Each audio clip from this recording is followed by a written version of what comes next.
Hey, ladies. All right. First and foremost, reminder Tuesday, 11 a.m. PST. I'm sorry, I said 12 in another video. 11 a.m. PST on Tuesday, February 14th, which is 2 p.m. EST. I'm hosting a weightlifting workshop, helping you get better results in the time you're already spending working out, teaching you really effective ways to program design your own workouts if that's the road that you're doing.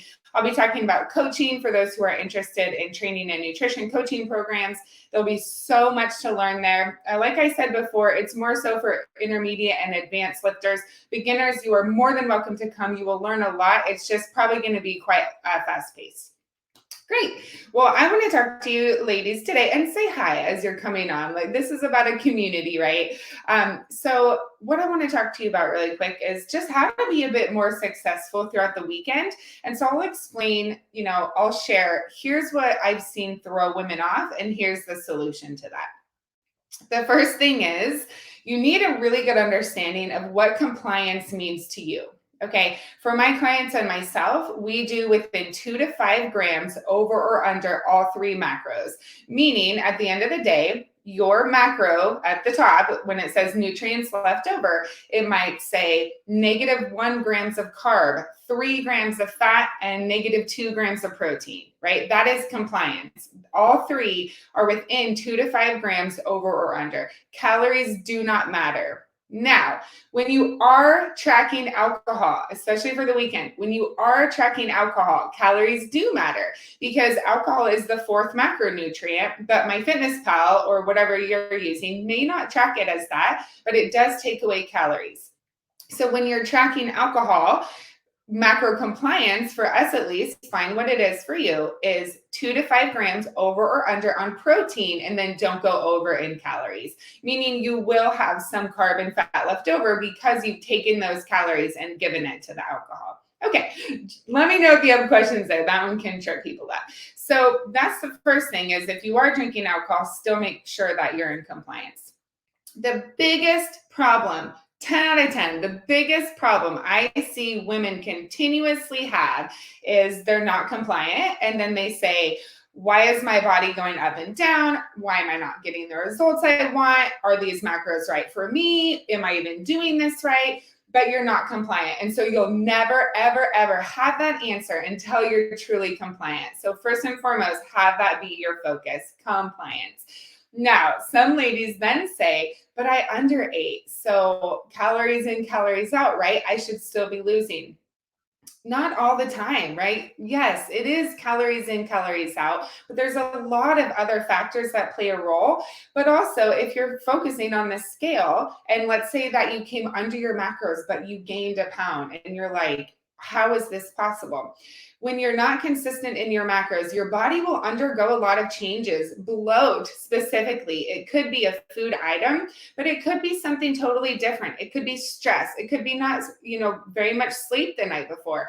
And so that's why we really say, don't use the scale as the only way to track progress. That being said, because then I do say we need to use measurements in centimeters, right? Not inches. Centimeters give us, let me rephrase. Inches are so large, it can be hard to see progress that's actually taking place, right? So centimeters show us that progress. But if you're up and down on your macros and not consistent and compliant day after day, so 2 to 5 gram over or under day after day after day, your body is still going to become bloated.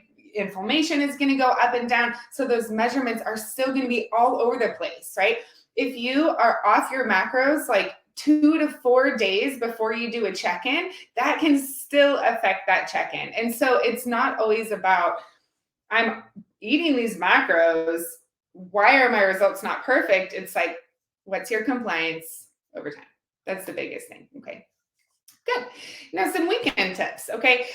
You may have heard me say some of these before, but they are so proven to give you success. They guarantee great results. They guarantee good lifestyle. So I'm going to just keep saying them. And please, again, drop any questions that you have, even if you're on the replay. Okay. So the first thing, when you're eating out, how do you even do that? Right? If you know where you're going, yay, that's what we want. Look up the menu beforehand, decide what you want to eat. track it in MyFitnessPal, and then pre-plan the rest of your day around it, okay? Really quick tips on tracking restaurant food. The first thing, unless the menu specifies otherwise, you can assume 4 ounces of meat as a portion, okay? So let's say you get, steak is a bad example because it usually says how many ounces. Let's say you get some chicken dish and you want to track it separately, track 4 ounces of chicken. That's the point of that, okay?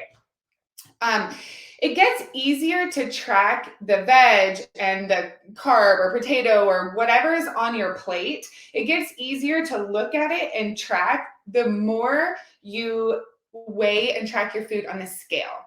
Never, ladies, I repeat, never use cups or tablespoons or anything like that. It is sometimes more inaccurate than eyeballing. It will not give you the results that you're looking for. It is a really bad habit that I sincerely encourage you to get out of.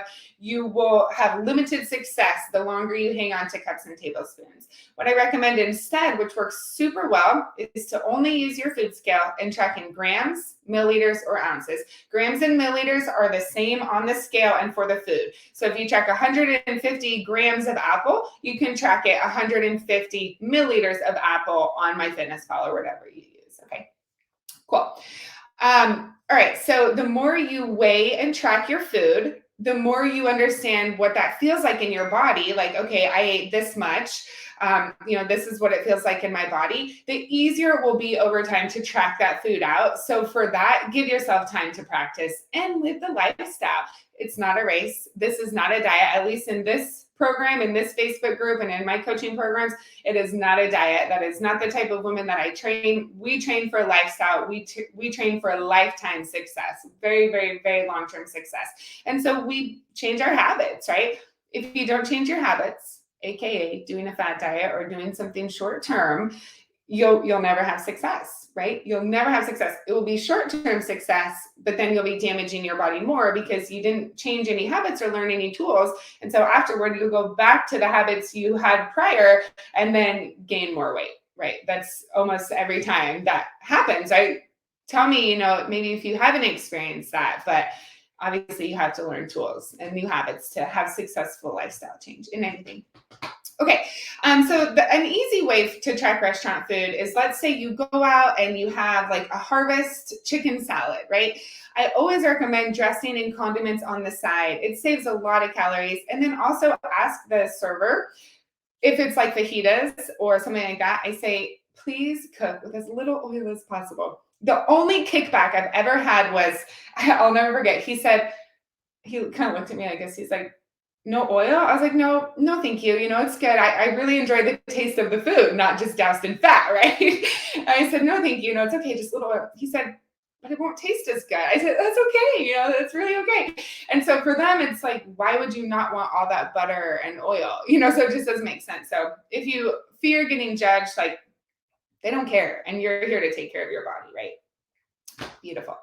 And so just look up the food. And so let's say you are getting, shrimp fajitas. I would actually just look up in MyFitnessPal, shrimp fajita platter. It is a guesstimate, but it will at least get you a really good guesstimate to be able to plan the rest of the day. It's not like you're eating out every meal every day, right? And so if you have some of those times, it's okay if it's somewhat eyeballed, right? But when you're at home, when you have the ability to weigh, please weigh, right? Well, I don't want to say please weigh as if I'm like, please do it, because this is for you, right? If you want great results, if you want to take care of your body, learn new habits that help you take care of your body, weighing is a really effective tool to get you there. It's not something we have to do forever, right? A lot of my clients, we've started with macros, we got them to their goal, reverse dieted them to maintenance calories. They sat in maintenance calories for a while to hone in. What does it look like to be in maintenance calories? I have so much more freedom.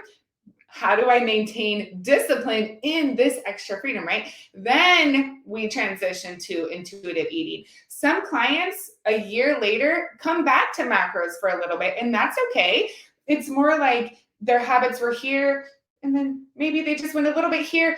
okay, let's track macros. Let's bring it right back here, track for a few months. Okay, then it's like you're kind of getting yourself back on that track. I hope that analogy made sense. And I do that too. I'll go maybe a year without tracking, and then I'll come back and track for 4 to 6 months if I just want to like super shred up a couple pounds and just kind of hone in habits a little bit more. And then there'll be seasons of not tracking. So Sana Diet, it's a really effective tool to take care of your body and help you thrive mentally and physically, right? Because if we're not eating good in our body, we're probably not moving as much, which can create a lot of anxiety and anxious energy being bound up in our body. But also, if we're not eating what's right for our body, our mental clarity and our focus is going to struggle so much. And so then the rest of your day, your life, your parenting, your, being a wife or whatever you are, work, it suffers, right? Because you just don't have that mental energy, that mental clarity that you can have when you're tracking the right macros with high quality food. Okay, the last thing I want to share with the weekend tips is, this one is huge, ladies, is if it's a little challenging, who cares, right? If it takes a little bit longer, who cares? I think sometimes we're like, I just want things to be easy, and maybe that's not you. I hope that's not you, because things that are really easy is gaining weight, right? Things that are easy is being lazy. Things that are easy is like not putting forth effort, right? And so it's good to take on challenges head on. It builds more mental resiliency. It builds more physical resiliency. Just because you fall off or just because you have a mistake or you're not perfect, who cares, right? It's okay. What a beautiful learning opportunity to say, what trigger just caused me to do that, right? Then you get to learn more about yourself and grow more as the special human that you are. Okay. Like any other weekend tips that I have, work in the things you want. If you want wine, if you want a burger, if you want, soul foods, as some people call them, that's okay. Work it in your MyFitnessPal or whatever, instead of trying to just cold turkey away from you. Work it in your food log and then work the rest of your day around it. The rest of your day may look like a lot of lean protein options and a lot of veggies and some fruit. But then later in the evening, you get to have a piece of cheesecake with your husband in bed while you watch a movie.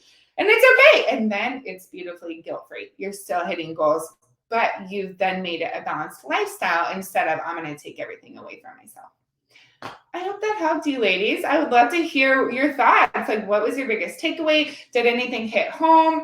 Was there anything like, oh gosh, I should be doing that? Or like, why didn't I think of that? Or just anything you want to add? I'd love to hear your thoughts. Okay, I hope you have a great day, a great Friday. Hope to see you on Tuesday for our weightlifting event. And I'm really glad that you're here. I hope you have a great weekend. Talk to you later.